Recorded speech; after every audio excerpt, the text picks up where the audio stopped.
Hello, good evening. I'm Melisa Idris. And I'm Sharaad Kuttan. Welcome to Consider This, the show where we want you to consider the news of the day and then reconsider it. So we're going to start with a bit of a theme today on all the stories that we're going to cover. Democracies in trouble. Now let's begin with the extraordinary rebuke from Britain's highest court. The UK Supreme Court has ruled that Boris Johnson's decision to suspend Parliament for 5 weeks was unlawful, and judges said it was wrong to stop MPs carrying out duties in the run-up to the Brexit deadline, which is October 31st, effectively declaring Parliament back in session. Sharaad, what's your read on the situation there in Britain? Well, you know, like many Malaysians who kind of look at foreign affairs as some kind of drama from a distant land, the ongoing debate around Brexit and how to, as it were, deliver it by various British Prime Ministers, Boris Johnson being the second after Theresa May, is something to keep an eye on, if only because it in some ways exemplifies how democracies work. Now, this particular setback for Boris Johnson, after many setbacks in Parliament, I think it's just yet another moment when you look at the way in which democracies work. Because, you know, it went to the Supreme Court only because various courts, one in Scotland, one in Ireland, one in Britain, failed to kind of agree on whether Boris Johnson had the right to prorogue or suspend Parliament. Right. Well, you know, I agree with you. I think this is interesting, just simply in terms of not just watching the drama that's happening there, but also what we can learn from this. Because, you know, I'm reading a New York Times article, and it said that this is a seminal moment in Britain's legal history where the courts have historically steered clear of political discourse. Now, what this essentially is just, you know, having strong institutions to provide a check and balance to government. And this is something that Malaysia perhaps can learn a little bit about. Yeah, it's the structure of Parliament. I think, you know, the Supreme Court had 3 questions before it, including the question of whether it had the right to weigh in on this issue. And, you know, what was interesting was you had unanimity within the Supreme Court, right? So there you had 11, because 12 judges of the Supreme Court, only 11 sat for the case.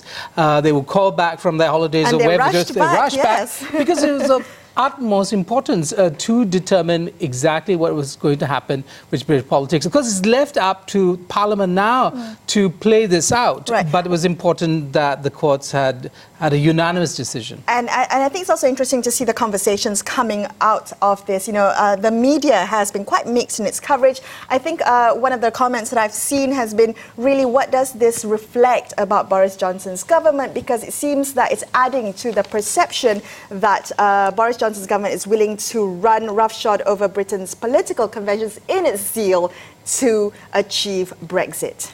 Yeah, and there's also, I think, this really interesting way in which the British media, like so many media in democratic countries, is politically aligned. And so the pro-conservative Tory party papers were critical of the judgment by the Supreme Court, as much as those who are critical of Boris Johnson and and his agenda of perhaps pushing Britain towards a no-deal Brexit.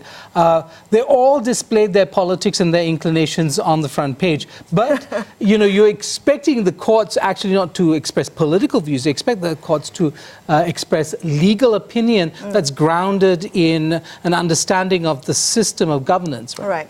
Well, okay, well, that's a troubled democracy over there in the UK. We're going to move over to the US, where the Democratic Party has begun a formal impeachment inquiry into President Donald Trump. This over allegations that he pressured a foreign power to damage a political rival. Now, there were allegations that Trump had withheld aid to Ukraine while he was pressing the country to investigate Democratic presidential candidate Joe Biden as well as his son. Yeah, this story also has elements of a whistleblowing from the intelligence system. It has elements of the ongoing tussle in a very unconventional presidency. Donald Trump, said he was not from the swamp that he wanted to clean up. He's become a sort of a swamp monster of his own making, I guess, for his, detractors. But what is really interesting in this is how the American public is going to react, because it's said over and over again, Melissa, that the American public is very divided. And when Trump says, that he's the victim of a witch hunt, I think it was one of his tweets in response to Nancy Pelosi's announcement that they will begin this impeachment inquiry. It's not an impeachment process yet. It's just an inquiry. We have to make that point, right? This is just the inquiry. It's not yet a process that we'll go through. Yeah. And you're absolutely right. In terms of Donald Trump's responses, he's completely denied this. But I think it's interesting in terms of timing, right? So you talked about the sentiment of the American public. Now, for me, it's a question of timing. What's changed for Nancy Pelosi as well as the Democratic Party? We've had talks about a possible impeachment inquiry or process all the way to the Mueller investigation, the Mueller report, right? But I feel that was because it happened in kind of dribs and drabs. It didn't happen all at once. It was a kind of slow burn process. And this was like a hit in the guts kind of thing. It happened all at once. Perhaps the sentiment will be different with the American public. What do you think?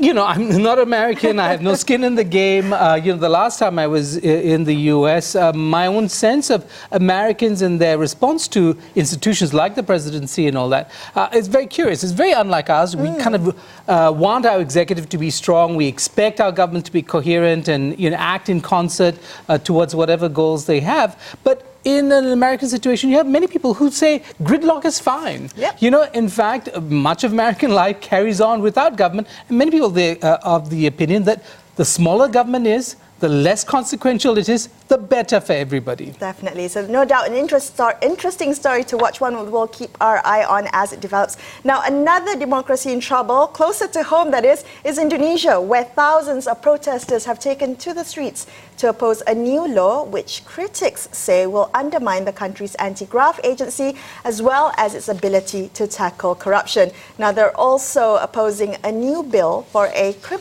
new criminal code that would, among other things, outlaw premarital sex. Yeah, so a really difficult one here. I think in Indonesia, along with the protests in Jakarta, we've had, of course, over the last couple of weeks, all the debacles around the haze problems. So Sumatra is burning, Jakarta is on the boil. And of course, in the province of Irian Jaya, or West Papua, as it's also known, a lot of protests have been happening for weeks on end.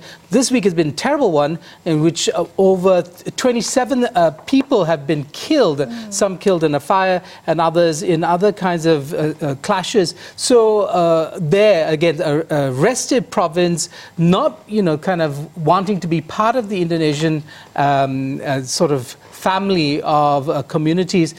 What's interesting is, and kind of a reminder of what Tun Dr. Mahathir, spoke about with regard to the Rohingya, deafening silence on the question of West Papua in the international media, also internationally. Okay, well, just looking at some of the protests when it comes to this new, the revision of the criminal code, I think it's interesting, Sharaad. I mean, I'm looking at all the headlines. The international media has picked this up as a protest against the premarital sex law. And I think it's important to highlight it's not just about sex. I mean, the bill also penalizes people who criticize the president's honor, teachers of Marxist-Leninist ideology, women who have abortions in the absence of a medical emergency or rape.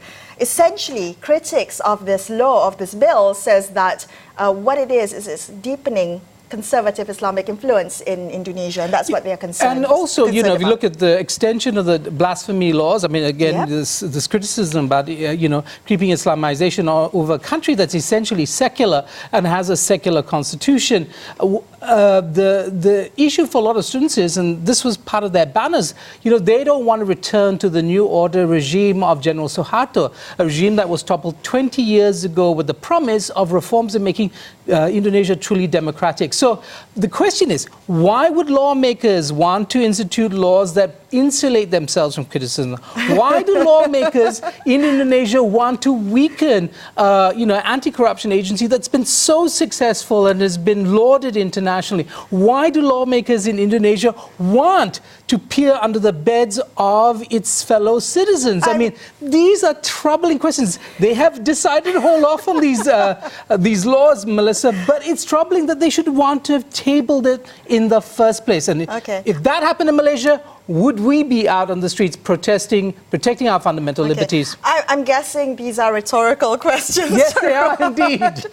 So what do you think we can learn from this, essentially? Just very quickly. Well, the importance of a vibrant student movement, the importance of a democratic movement, of NGOs, that will signal the drift of countries towards politics that are anti-democratic and social and fascistic. I think that will be the main takeaway I have from this story. There you go. All right, we'll keep our attention on Indonesia and what's happening there. But for now, we will turn our attention to Dr. Mahathir's comments at the UN on the Rohingya crisis. That's coming up next on Consider This, so stay tuned.